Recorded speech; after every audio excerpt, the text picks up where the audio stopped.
Mari kita bersyukur hari ini kita diberi kesempatan untuk belajar di ruang kesadaran kembali.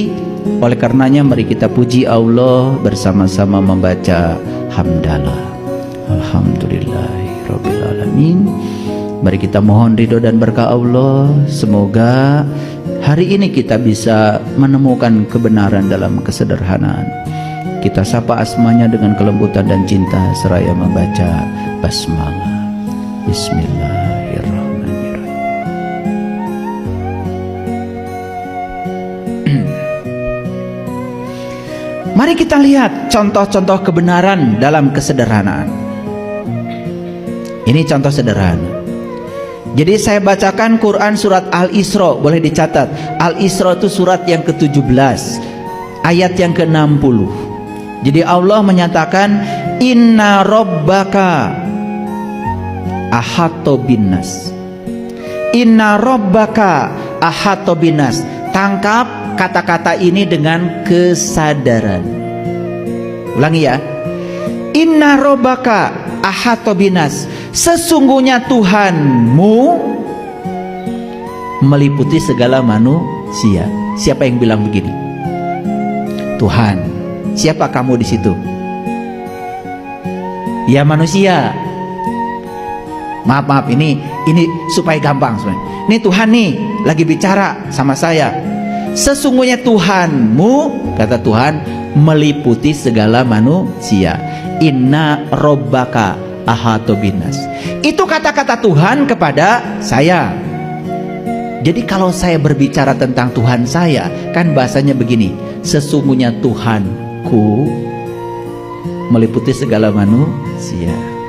Paham? Sederhana? Masih belum mengerti? Konsen.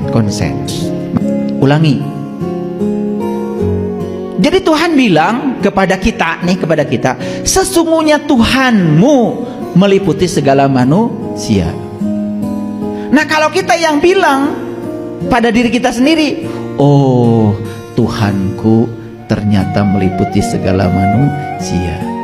Jadi Tuhanku itu bukan hanya meliputi aku, kalau begitu, meliputi segala manusia. Jadi bagaimana mungkin aku bisa menghina orang lain? Karena pada diri setiap manusia ada Tuhanku. Sederhana? Sesederhana itu saja kalau disadari. Aduh, tidak mungkin kita menjelekkan orang, tidak mungkin kita menghina orang, tidak mungkin kita tidak membantu orang, tidak mungkin kita tidak welas asih pada orang, tidak mungkin kita menghina orang, tidak mungkin menjatuhkan nama baik orang. Gak mungkin.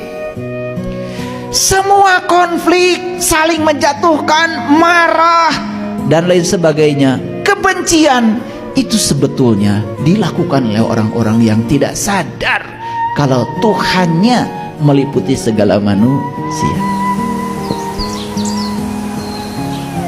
Lanjut, kalau Tuhan meliputi segala manusia, berarti Tuhan meliputi aku. Kalau Tuhan meliputi aku, kesadaran apa yang harusnya aku tanamkan? Oh, Tuhan meliputi diriku. Dia mewujud sebagai daya hidup pada diriku. Dia mewujud sebagai nafasku yang tidak pernah tidur, tidak pernah ngantuk. Bagaimana mungkin aku bisa berbohong kepadanya? Karena dia bersamaku.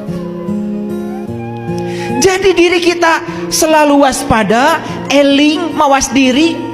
Dan kewaspadaan ini pun kita terapkan untuk memberikan welas asih, cinta kasih pada semua orang. Makanya saya pastikan semua orang-orang yang sudah sampai di kesadaran itu hidupnya penuh dengan welas asih. Boro-boro ingin menyakiti orang lain, yang ada di otaknya tuh ingin jadi matahari, memberi, menyinari, satu arah.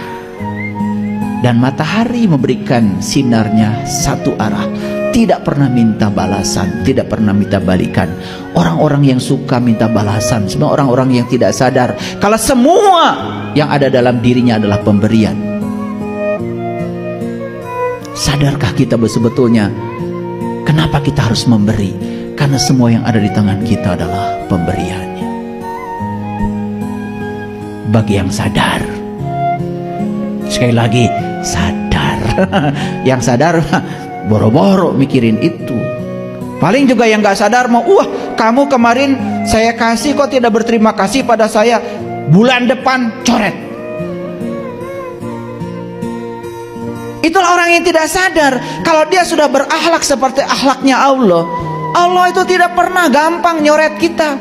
Kamu kemarin berbohong ya, langsung dicoret, besok diambil nyawanya. Enggak, tetap aja masih diizinkan berbohong lagi.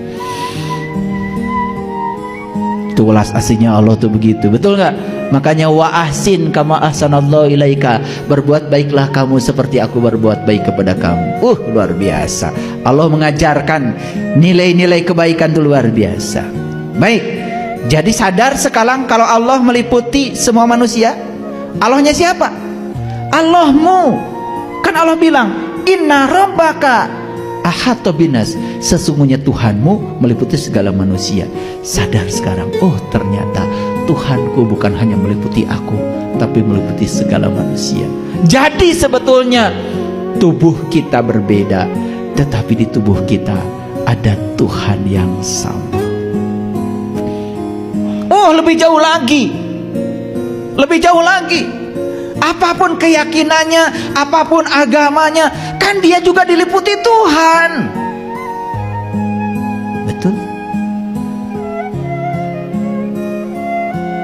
Jadi kalau orang yang sadar sampai di titik ini, melakukan kebaikan pun tidak mesti ditanya apa keyakinannya, apa agamanya.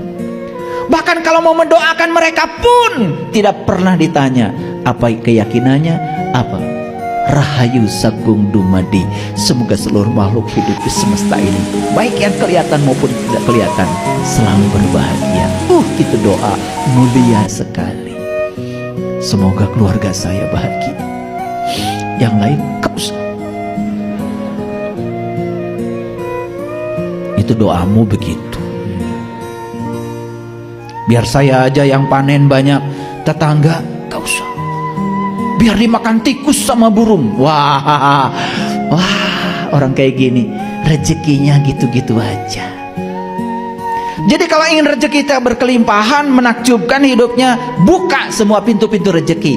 Salah satunya adalah bahagiakan semua orang tanpa batas. Tidak usah dibatasi oleh keyakinan apa. Dendam di sini tuh masih ada.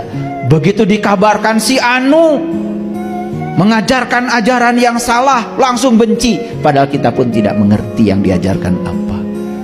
Kadang-kadang begitu mudah kita dibakar oleh api kebencian, padahal kita tidak tahu apa-apa.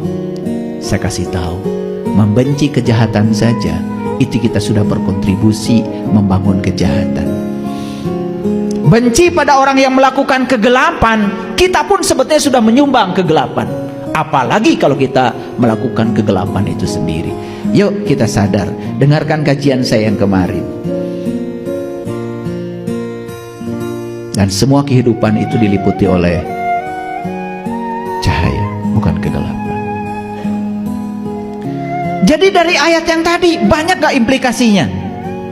Dari ayat yang tadi, ini baru satu ayat. Sesungguhnya Tuhanmu meliputi segala manusia. Oh, ternyata Tuhanku meliputi segala manusia. Yang namanya manusia, apapun keyakinannya, apapun agamanya, apapun sukunya, apapun warna kulitnya, kan manusia. Kalau Tuhan meliputi mereka, berarti kita pantas dan layak untuk menghormatinya. Setuju? Sadar sekarang, oh ternyata Tuhan yang sama ternyata meliputi tubuh-tubuh yang berbeda.